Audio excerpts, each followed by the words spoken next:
ഈശോയിൽ സ്നേഹം നിറഞ്ഞവരെ, ഓരോ നോമ്പുകാലവും യേശുവിനോടൊപ്പമുള്ളൊരു യാത്രയാണ്. ഈശോയെ സ്നേഹിച്ചും കൂടുതൽ ഗൗരവമായും അടുത്തറിഞ്ഞുകൊണ്ട് കർത്താവിനോടൊപ്പം യാത്ര ചെയ്യുക എന്നതാണ് നോമ്പുകാലം. നമ്മുടെ ഈ നോമ്പുകാലത്തിൽ നമ്മെ ഏറ്റവും കൂടുതൽ ഓർമ്മപ്പെടുത്തുന്നൊരു കാര്യം നമ്മുടെ ജീവിതത്തിലൊക്കെ ഒരു ഉയർപ്പുണ്ട് എന്നുള്ളതാണ്. ദുഃഖശനി നമ്മെ ഓർമ്മപ്പെടുത്തുന്നത് ഈ ഒരു ഉയർപ്പിലേക്കുള്ള ഒരു കാത്തിരിപ്പാണ്.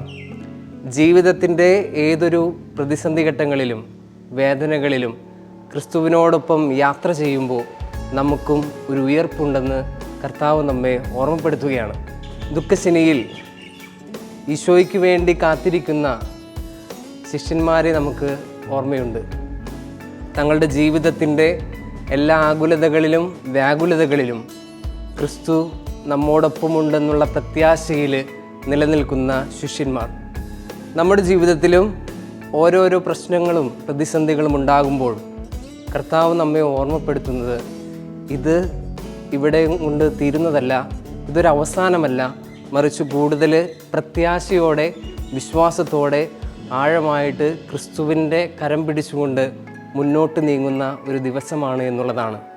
ആകയാൽ പ്രിയമുള്ളവരെ, നമ്മുടെ ജീവിതത്തിലുണ്ടാകുന്ന ഓരോ നിമിഷവും കർത്താവിൽ ഏറ്റവും പ്രത്യാശയോടുകൂടെ കർത്താവിൽ ആശ്രയിച്ചുകൊണ്ട് മുന്നോട്ട് പോകാനായിട്ടാണ് ഓരോ നോമ്പുകാലവും നമ്മെ ഓർമ്മപ്പെടുത്തുന്നത്. നമ്മുടെ ജീവിതത്തിൽ കുറേ കൂടി ആത്മപരിശോധനയ്ക്കും കുറേ കൂടി ദൈവാനുഭവത്തിനും നമ്മെ തന്നെ വിട്ടുകൊടുക്കണമെന്ന് ഓരോ നോമ്പുകാലവും ഓരോ ദിവസവും നമ്മെ ഓർമ്മപ്പെടുത്തുന്നു.